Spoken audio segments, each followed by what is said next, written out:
Hello friends, welcome back to dream veg food. తొలి ఏకాదశి వచ్చేస్తుంది. ఈ తొలి ఏకాదశి రోజుకు నేను ఈ విధంగా జొన్న పేలాలు చేశానన్నమాట. మీరు కూడా ఒకసారి ఈ విధంగా ట్రై చేసి చూడండి. ఫస్ట్ టైం చేసినా కానీ చాలా బాగా వస్తాయన్నమాట. ఇదేం పెద్ద కష్టమేం కాదు, ఒక ట్రిక్గా చేస్తే కన్నా సరిపోతుంది.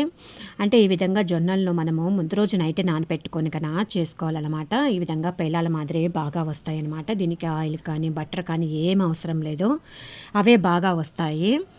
మా అమ్మ అయితే చిన్నప్పుడు బాగా పేలాల్లో వంటలు చేసి పెట్టేదనమాట. పిల్లలప్పుడు బాగా తినేవాళ్ళము. పెద్దయ్యే కొద్దీ అప్పుడు బట్టీలు ఉంటున్నాయి, అప్పుడు బట్టీలు కడిగిపోయి అమ్మ వేయించుకొని వచ్చేది. చిన్నపిల్లలప్పుడు బాగా చేసి పెట్టింది. నేను కూడా మా పిల్లలకి ఈ విధంగా ఒక్కసారన్నా చేసి పెడదామనేసి ఈ విధంగా ట్రై చేశాను. పర్వాలేదు, బాగానే వచ్చాయి అన్నమాట.